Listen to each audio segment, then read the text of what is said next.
सड़कें, जल निकासी की बेहतरीन व्यवस्था। बड़ी बड़ी इमारतें हैं। लेकिन इस शहर के लोगों ने अपने पीछे कोई ऐसी डायरी नहीं छोड़ी जिसे हम आज पढ़ सकें। ये मतलब इतिहास की सबसे बड़ी विडंबनाओं में से एक है। हमारे पास एक तरफ बिना शहर की डायरी है और दूसरी तरफ बिना डायरी का शहर। बिना डायरी का शहर, वाह! मतलब ये बहुत ही सटीक तरीके से कहा आपने। और श्रोताओं, यही आज के हमारे इस गहन विश्लेषण का विषय है। बिल्कुल। वैदिक संस्कृति और हड़प्पा सभ्यता के बीच का ये जो डिस्कनेक्ट है ना, ये बहुत बड़ा है। हमारे पास जो स्रोत हैं आज, वो पुरातात्विक साक्ष्यों और ऐतिहासिक रिसर्च पेपर से भरे हुए हैं। और हमारा मिशन आज यही समझना है कि इतिहासकार इस सुलझन को सुलझाने के लिए किन सुरागों का इस्तेमाल कर रहे हैं। हाँ, क्योंकि 2000 से 500 ईसा पूर्व के बीच के इन दोनों छोरों को जोड़ना आज भी एक पहेली है। तो इस पूरी चर्चा का मुख्य आधार यह है कि इतिहास सिर्फ वो नहीं होता जो किताबों में या ताल पत्रों पर लिखा गया है, सही बात है। बल्कि इतिहास वो भी है जो जमीन की परतों के नीचे दफन है। और मतलब जब हम ऋग्वेद जैसे प्राचीन साहित्य को हड़प्पा जैसे उन्नत नगरों के सामने रखते हैं तो इनकी मूल प्रकृति एक दूसरे से बिल्कुल अलग नजर आती है। तो चलिए सीधे जमीन के नीचे चलते पहले, क्योंकि जब वैज्ञानिकों ने जमीन की खुदाई शुरू की तो जो नतीजे आए वे मतलब बहुत ही हैरान करने वाले थे। हाँ, केनेथ केनेडी का अध्ययन यहाँ बहुत महत्वपूर्ण हो जाता है। हाँ, हमारे स्रोतों में भी केनेथ केनेडी का जिक्र है। उन्होंने उत्तर पश्चिम भारत में मिले नरकंकालों का बहुत गहराई से विश्लेषण किया था ना। बिल्कुल। और उनका निष्कर्ष ये था कि 6000 से 4500 ईसा पूर्व के कंकालों और 800 ईसा पूर्व के कंकालों में कोई बहुत बड़ा बदलाव नहीं था। मतलब उनकी हड्डियों की संरचना में कोई अंतर नहीं था। हाँ, उनकी क्रेनियल माप यानी खोपड़ी के आकार में कोई भारी अंतर नहीं आया। ये खोज पुरातात्विक दृष्टि से मतलब एक भूचाल के समान थी। रुकिए एक मिनट। अगर कंकाल वही हैं, हड्डियों का ढांचा नहीं बदला, तो मतलब कोई रातों रात हुआ बड़ा विदेशी आक्रमण नहीं था। यही तो सबसे बड़ी बात है। किसी बड़े विनाशकारी बाहरी आक्रमण या बहुत बड़े पैमाने पर लोगों के एक साथ विस्थापित होकर यहाँ बसने के कोई भौतिक प्रमाण जमीन के नीचे नहीं मिलते हैं। तो फिर मुझे यहाँ एक बहुत बड़ी उलझन हो रही है। अगर कोई बड़ा हिंसक आक्रमण नहीं हुआ, तो फिर एक पूरी तरह से नई भाषा, नया धर्म और नई संस्कृति इस इलाके में कैसे छा गई? ये एक बहुत ही तार्किक सवाल है। मतलब लोग एक सुबह उठकर अचानक से संस्कृत जैसी नई भाषा तो नहीं बोलने लगते ना। अगर कोई बड़ी आबादी बाहर से नहीं आई तो ये बदलाव हुआ कैसे? देखिए, इतिहास में किसी भाषा या संस्कृति के फैलने के लिए हमेशा ये जरूरी नहीं होता कि एक पूरी की पूरी नई आबादी आकर पुरानी आबादी को खत्म कर दे। अच्छा। इसे हम एलीट डोमिनेंस या सांस्कृतिक प्रसार के नजरिए से समझ सकते हैं। संभावना यह है कि लोगों की छोटी छोटी टुकड़ियां जिनके पास कुछ नई तकनीकें या नए विचार थे वो समय समय पर यहाँ आईं। ओह! मतलब क्या हम इसकी तुलना आज के समय से कर सकते हैं? जैसे आज दुनिया भर में अंग्रेजी भाषा और पश्चिमी पहनावा फैल गया है? बिल्कुल सही उदाहरण है ये। लेकिन इसका मतलब ये तो नहीं ना कि अमेरिका की पूरी आबादी ने आकर दुनिया की पुरानी आबादी को हटा दिया हो। ये तो बस व्यापार और विचारों का एक वायरल ट्रेंड जैसा है। हाँ, ये वायरल ट्रेंड वाली उपमा बहुत सटीक है। एक नई तकनीक या भाषा बिना किसी बड़े युद्ध के भी वायरल हो सकती है। लेकिन यहाँ एक और बड़ा पेंच है। वो क्या? ये वायरल ट्रेंड वाली बात भाषा के लिए तो ठीक है, लेकिन जो सबसे बड़ा अंतर हमें जमीन पर और किताबों में दिखता है वो कुछ और ही है। ऋग्वेदिक काल के साहित्य में नगरों यानी पक्की ईंटों वाले शहरों की पूरी तरह से अनुपस्थिति है। हाँ, मतलब डायरी लिखने वाले लोग तो ग्रामीण जीवन, गायों और कबीलों का जिक्र कर रहे हैं। बिल्कुल। जबकि हड़प्पा एक पूरी तरह से विकसित और नियोजित नगरीय सभ्यता थी।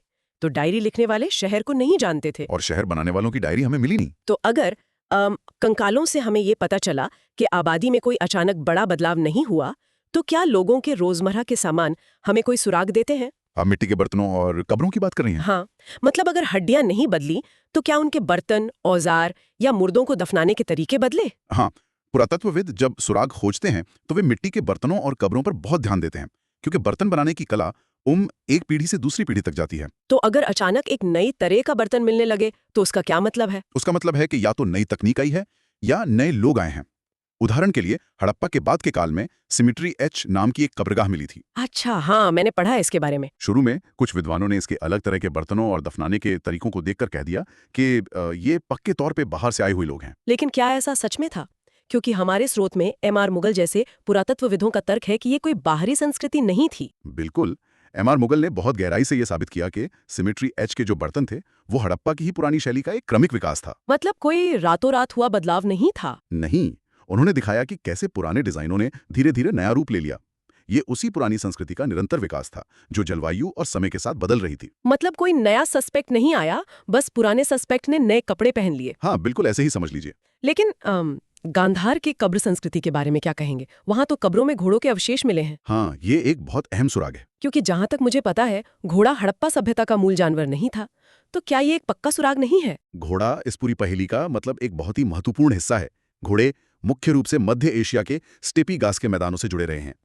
अच्छा। और वैदिक साहित्य में घोड़ों और रथों का बहुत अधिक महत्व है। इसलिए जब गांधार की कब्रों में घोड़ों के अवशेष और अग्नि पूजा के प्रमाण मिलते हैं तो कई इतिहासकार इसे एक बहुत मजबूत संकेत मानते हैं। कि एक नई संस्कृति वहां आ रही थी। हाँ, एक ऐसी संस्कृति जिसके पास घोड़ों की तकनीक थी, वो इस क्षेत्र में प्रवेश कर रही थी। और इसके अलावा एक और चीज जमीन से बहुत मात्रा में मिली है, ताम्र संग्रह, यानी तांबे के हथियारों और औजारों के बड़े बड़े भंडार। हाँ, ये तांबे के भंडार पूरे उत्तर भारत में कई जगहों पर दबे हुए मिले हैं। लेकिन यहाँ भी विद्वान बटे हुए हैं। कैसे? कुछ का तर्क है कि ये औजार उन हड़प्पा वासियों के हैं जो अपने सूखते हुए शहरों को छोड़कर गंगा की घाटी की तरफ पलायन कर रहे थे। और दूसरों का क्या मानना है? दूसरों का मानना है कि ये उन नए इंडो आर्य समुदायों के औजार हैं जो जंगलों को साफ करके आगे बढ़ रहे थे। तो ये भी एक उलझन ही है। इसी तरह एक और बर्तन है जिसने इतिहासकारों का बहुत ध्यान खींचा है, चित्रित धूसर मृदभांड संस्कृति, या जिसे अंग्रेजी में हम पेंटेड ग्रे वेयर कहते हैं। हाँ, पीजीडब्ल्यू। ये सस्पेक्ट इतना खास क्यों है? मतलब एक लाल बर्तन और एक स्लेटी रंग के बर्तन में इतना क्या फर्क आ जाता है? रंग का ये फर्क मतलब बहुत कुछ कहता है। ये धूसर या स्लीटी रंग एक विशेष प्रकार के भट्टी और तापमान को नियंत्रित करने की तकनीक से आता है, जो हड़प्पा के बर्तनों से अलग है। हाँ, हड़प्पा के लाल और काले बर्तनों से ये तकनीक अलग है। और सबसे दिलचस्प बात यह है कि जब हम इन स्लेटी बर्तनों के मिलने के स्थानों को नक्शे पर रखते हैं ना, जैसे हस्तिनापुर या कुरुक्षेत्र। बिल्कुल, हस्तिनापुर, कुरुक्षेत्र, मथुरा, तो ये भूगोल काफी हद तक उसी इलाके से मेल खाता है जिसका वर्णन हमें महाभारत या उत्तर वैदिक साहित्य में मिलता है। वाह, तो इतिहासकार इस बर्तन को सीधे तौर पर वैदिक संस्कृति के फैलाव से जोड़कर देखते हैं। हाँ, कई इतिहासकार ऐसा ही मानते हैं। तो जमीन के सुराग हमें ये बताते हैं कि बदलाव अचानक नहीं बल्कि धीरे धीरे हुआ, और कुछ नई चीजें जैसे घोड़े और नए तरह के बर्तन समाज में शामिल हुए। सही कहा आपने। लेकिन अब इन बर्तनों और कब्रों से बाहर निकलकर जरा उस डायरी की तरफ लौटते हैं। आखिर वो लिखी कब गई? ये टाइमलाइन बहुत जरूरी है समझना। हमारे स्रोतों में इतिहासकार इरफान हबीब द्वारा दिया गया एक पूरा कालक्रम मौजूद है, और इससे देखकर मैं सच में हैरान रह गई कि वेद कोई एक किताब नहीं है जिसे किसी एक व्यक्ति ने एक ही बार में बैठकर लिख दिया हो। बिल्कुल नहीं। ये तो मतलब पूरे 1000 साल तक चलने वाला एक विशाल प्रोजेक्ट था। हाँ, और ये समझना बहुत जरूरी है कि संपूर्ण भारोपीय भाषा परिवार में, जिसमें संस्कृत, लैटिन, ग्रीक से लेकर अंग्रेजी तक शामिल हैं, अच्छा, उन सब में ऋग्वेद सबसे प्राचीन जीवित साहित्य है। इरफान हबीब और अन्य इतिहासकारों ने भाषा विज्ञान और ग्रंथ में मौजूद सुरागों के आधार पर इसका कालक्रम तय किया है। लेकिन उन्होंने ये तारीखें तय कैसे की? मतलब कोई किताब 1500 ईसा पूर्व की है या 1000 ईसा पूर्व की, ये कोई कैसे जान सकता है? इसके लिए इतिहासकार भाषा के बदलाव और भौतिक संस्कृति के उल्लेखों का इस्तेमाल करते हैं। भौतिक संस्कृति? हाँ। मतलब जो चीजें वो इस्तेमाल करते थे। हाँ, उदाहरण के लिए ऋग्वेद के शुरुआती हिस्सों में लोहे का कोई जिक्र नहीं है, सिर्फ तांबे या कांसे का जिक्र है जिसे अयस कहा गया है। अच्छा। लेकिन उत्तर वैदिक ग्रंथों में कृष्ण अयस यानी काले धातु या लोहे का स्पष्ट जिक्र आने लगता है। और चूंकि भारत में लोहे का व्यापक इस्तेमाल 1000 ईसा पूर्व के आसपास शुरू हुआ था, तो ये ग्रंथों को टाइमलाइन में रखने का एक ठोस आधार बन जाता है। बिल्कुल। इसी तरह ग्रंथों में भूगोल भी बदलता है। शुरुआती सूक्त सिंधु नदी और पंजाब की बात करते हैं, और बाद के ग्रंथ गंगा और यमुना की तरफ बढ़ते हुए समाज का वर्णन करते हैं, है ना? एकदम सही। ये तो किसी फिल्म के सीन दर सीन आगे बढ़ने जैसा है। स्रोतों के अनुसार ऋग्वेद के आरंभिक सूक्त लगभग 1500 ईसा पूर्व में रचे गए। हाँ। इसके बाद दूसरे से 7वें मंडल 1400 ईसा पूर्व, 9वां मंडल 1100 ईसा पूर्व और 10वां मंडल लगभग 1000 ईसा पूर्व में संकलित हुआ। जी। यानी सिर्फ ऋग्वेद को पूरा होने में 500 साल लग गए। बिल्कुल। और इसके बाद का जो उत्तर वैदिक चरण है, जिसमें सामवेद, यजुर्वेद, अथर्ववेद, ब्राह्मण ग्रंथ और उपनिषद शामिल है, वो कब रचे गए? वो 900 ईसा पूर्व से लेकर 600 ईसा पूर्व तक चलता है। जब हम इस पूरी टाइमलाइन को देखते हैं तो हमें एक समाज का बौद्धिक विकास दिखाई देता है। मतलब वो साधारण प्रार्थनाओं से शुरू करके दर्शन तक पहुंचते हैं। हाँ, वे प्रकृति की साधारण प्रार्थनाओं से शुरू करते हैं और उपनिषदों के अत्यंत गूढ़ दार्शनिक रहस्यों तक पहुंच जाते हैं। ठीक है, तो अब जब हमें ये पता चल गया है कि ये विशाल साहित्य कैसे और कब विकसित हुआ, तो इस पूरी चर्चा का सबसे बड़ा और सबसे ज्यादा विवादित सवाल सामने आता है, मूल निवास स्थान का सवाल। हाँ, इन ग्रंथों को रचने वाले लोग, ये भाषा बोलने वाले लोग आखिर मूल रूप से आए कहाँ से थे?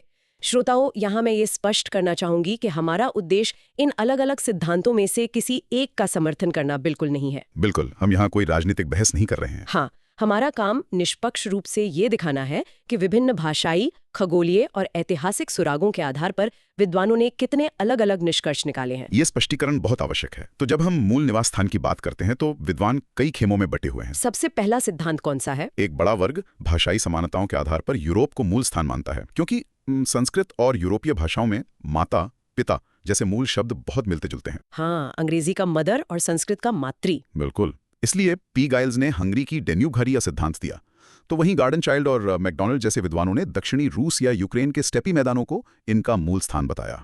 मतलब भाषा के धागे उन्हें सीधे यूरोप और रूस तक ले गए। लेकिन एक बहुत ही प्रसिद्ध सिद्धांत मध्य एशिया का भी है ना, जिसे 1859 में मैक्स मूलर ने लोकप्रिय बनाया था। हाँ, मैक्स मूलर का सिद्धांत। तो उन्होंने मध्य एशिया को क्यों चुना? इसके पीछे कुछ बहुत ही चौंकाने वाले ऐतिहासिक और दस्तावेजी साक्ष्य थे। सीरिया और तुर्की के इलाके में बोगास्कोई नाम की जगह से 1400 ईसा पूर्व के कुछ शिलालेख मिले थे। सीरिया और तुर्की में? हाँ, ये हत्ती और मित्तानी राजाओं के बीच एक संधि का दस्तावेज था। और सबसे हैरानी की बात यह है कि इस संधि में गवाह के तौर पर इंद्र, मित्र, वरुण और नासत्य देवताओं का आह्वान किया गया था। रुकिए एक मिनट, तुर्की के इलाके में 1400 ईसा पूर्व में ऋग्वैदिक देवताओं की कस्में खाई जा रही थीं? जी तो मतलब दिमाग को सुन्न कर देने वाला सुराग है। बिल्कुल। और इसी के साथ पारसियों का प्राचीन ग्रंथ ज़ैंद अवेस्ता भी है, जिसकी भाषा और ऋग्वेद की भाषा में इतनी ज्यादा समानता है कि वे मतलब जुड़वां भाई लगते हैं। तो इन सुरागों से क्या निष्कर्ष निकला? इन सुरागों ने विद्वानों को ये सोचने पर मजबूर किया कि शायद ये पूरा समूह मध्य एशिया से निकला था, जिसकी एक शाखा ईरान की तरफ गई और दूसरी भारत की तरफ। अच्छा, लेकिन हमारे स्रोत बताते हैं कि बाल गंगाधर तिलक ने इन सब भौगोलिक और भाषाई सुरागों को छोड़कर आसमान की तरफ देखा। हाँ, तिलक का सिद्धांत बहुत अलग था। उन्होंने अपनी किताब आर्कटिक होम इन दी वेदास में तर्क दिया कि मूल निवास स्थान उत्तरी ध्रुव था। ये विचार कहाँ से आया? तिलक का विश्लेषण पूरी तरह से खगोलीय वर्णनों पर आधारित था। उन्होंने ऋग्वेद की उन पंक्तियों का अध्ययन किया जहां 6 महीने के दिन, 6 महीने की रात और एक बहुत लंबी दीर्घकालीन उषा का वर्णन है। दीर्घकालीन उषा मतलब कई दिनों तक चलने वाली सुबह।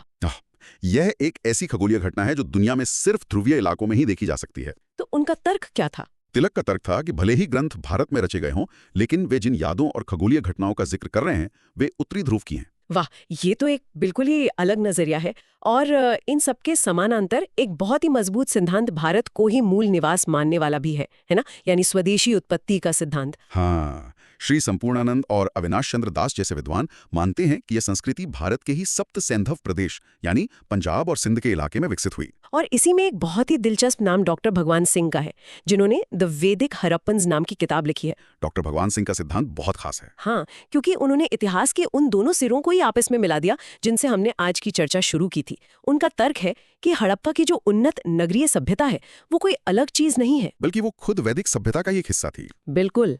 वे वैदिक साहित्य के भीतर से ऐसे प्रमाण निकालते हैं जो बताते हैं कि वेद लिखने वाले लोग व्यापार, समुद्र यात्राओं और एक विकसित नगरीय जीवन से भली भांति परिचित थे। मतलब डॉक्टर भगवान सिंह के अनुसार वो डायरी उसी शहर की थी और वो शहर उसी डायरी का था, बस हम उन्हें अलग अलग करके देखने की गलती कर रहे थे। हाँ, लेकिन जैसा कि इतिहास के हर बड़े रहस्य के साथ होता है, हर सिद्धांत अपने साथ कुछ बहुत मजबूत साक्ष्य लाता है। लेकिन हर सिद्धांत में कुछ ना कुछ ऐसा छूट जाता है जो पूरी तस्वीर को मुकम्मल नहीं होने देता। सही बात है। डॉक्टर भगवान सिंह का नजरिया उस बड़ी खाई को पाटने का प्रयास जरूर करता है, लेकिन फिर वही सवाल वापस आ जाता है कि ऋग्वेद में पक्की ईंटों के शहरों का स्पष्ट वर्णन क्यों नहीं है। बिल्कुल, वो सवाल तो अपनी जगह बना ही रहता है। तो इस सारे गहन विश्लेषण को समेटते हुए श्रोताओं के लिए निष्कर्ष ये है कि वैदिक संस्कृति और हड़प्पा के रहस्य को समझना महज कुछ पुरानी किताबों को पढ़ने जैसा बिल्कुल नहीं है। हाँ, ये उससे कहीं ज्यादा जटिल है। ये तो जमीन के नीचे दबे कंकालों की खोपड़ियों को नापने, मिट्टी के बर्तनों के रंगों को समझने, आसमान में तारों की बदलती स्थितियों को ट्रैक करने और सीरिया से लेकर भारत तक फैले एक विशाल नेटवर्क को डिकोड करने जैसा है। ये एक ऐसा महाकाव्य है जिसे मतलब इतिहासकार, पुरातत्वविद और भाषाविद सब मिलकर लिख रहे हैं। एकदम सही कहा आपने। और